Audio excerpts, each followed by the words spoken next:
Command dear, ಮದುವೆಗಿದ್ವೆ ಅಂತೆಲ್ಲ ಹೇಳಿ ನನಗೆ ಹರ್ಟ್ ಮಾಡಬೇಡ. ಅಮ್ಮನ ಮಾತಿಗೆ ಕಟ್ಟಿಬಿದ್ದು ವಿಧಿ ಇಲ್ದಲೆ ಇವಳು ಕುತ್ತಿಗೆ ತಾಳಿ ಕಟ್ಟಿದ್ದೀನಿ ಅಷ್ಟೇ.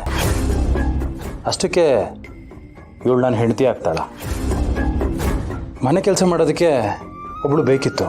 ಮನೆ ಕೆಲಸದವಳು ಮನೆ ಕೆಲಸ ಮಾಡಿಕೊಂಡು ಎಲ್ಲೋ ಮೂಲೆಯಲ್ಲಿ ಬಿದ್ದಿರ್ತಾಳೆ. ಹೇಗಿದ್ರು ನನಗೊಬ್ಳು ಎಕ್ಸ್ಟ್ರಾ ಸರ್ವೆಂಟ್ ಸಿಗ್ದಂಗೆ ಆಯ್ತು. ಬೇಬ್, ನಾನು ಎಲ್ಲೇ ಇರಲಿ, ಯಾರನ್ನೇ ಮದುವೆ ಆಗಿರಲಿ, ನಿನ್ನ ಹತ್ರ ಬರೋದು ಮಾತ್ರ ಬಿಡಲ್ಲ. ಬೇಬ್, ಅದೆಲ್ಲ ಬಿಟ್ಟಾಕೋ ಬೇಬ್. ಒಂದೊಳ್ಳೆ ಗೋವಾ ಟ್ರಿಪ್ ಪ್ಲ್ಯಾನ್ ಮಾಡು. ಆ ಟ್ರಿಪ್ಪಲ್ಲಿ ನಿನ್ನ ಫ್ರೆಂಡ್ಸ್ ಎಲ್ಲರನ್ನೂ ಕರ್ಕೊಂಡು ಬಾ. ಅವಳ ಕಣ್ಣು ಮುಂದೆನೇ ನಾನು ಅವ್ರ ಜೊತೆ ಮಜಾ ಮಾಡೋದನ್ನು ಅವಳು ನೋಡಿ ಕಣ್ಣೀರು ಹಾಕಬೇಕು. ಅವಳು ಕಣ್ಣೀರು ಹಾಕ್ತಾ ಯಾಕಾದರೂ ಇಂಥವ್ನ ನಮ್ಮ ಮದುವೆ ಅದೇ ಅಂತ ವಿಲ ವಿಲ ವಿಲ ಅಂತ ಒತ್ತಾಡಬೇಕು. ಬೇಬ್, ಆಮೇಲೆ ಮಾಡಲಾ?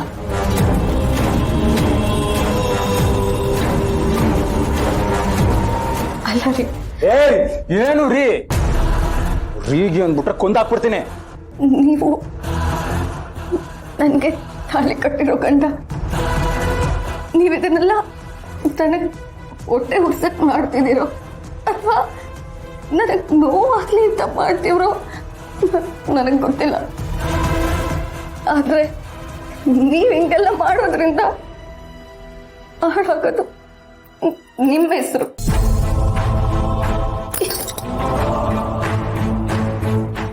ಇದೆಲ್ಲ ಬ್ಯಾಡ. ನೋಡಿ, ಆಗಿದ್ದೇನೋ ಆಗೋಯ್ತು. ಇನ್ನು ಮುಂದೆ ನೆಮ್ಮದಿಯಾಗಿ ಒಳ್ಳೆ ತಂದಲ್ಲಿ ನಾವಿಬ್ರು ಸಂಸಾರ ಮಾಡ್ಬೋದಲ್ವೇ? ಏನ ಸಂಸಾರ ಮಾಡೋದು? ಅದು ನಿನ್ನ ಜೊತೆ? ಲೇ, ಫಸ್ಟ್ ಆಫ್ ಆಲ್ ನಿನ್ನಂಥವಳನ್ನ ಮುಟ್ಟಿದ್ದೇ ಹೆಚ್ಚು. ಅದು ಸಾಲದು ಅಂತ ನಿನ್ನ ಕುತ್ತಿಗೆ ತಾಳಿ ಬೇರೆ ಕಟ್ಟಿದ್ದೀನಿ. ಇನ್ನು ಜೊತೆ ಸಂಸಾರ ಮಾಡೋಕ್ಕಾಗತ್ತಾ? ನಾನು ಬರೀ ಚಿಟಿಕೆ ಹೊಡೆದ್ರೆ ನನ್ನ ಕಣ್ಣು ಮುಂದೆ ಸಾಲ ಹುಡುಗಿರು ನಿಂತ್ಕೊತಾರೆ. ನಾನು ಈಗಲೂ ಮನ್ಸು ಮಾಡಿದ್ರೆ ಪ್ರತಿದಿನ ಒಬ್ಬೊಬ್ಬರ ಜೊತೆ ಮಜಾ ಮಾಡ್ಬೋದು.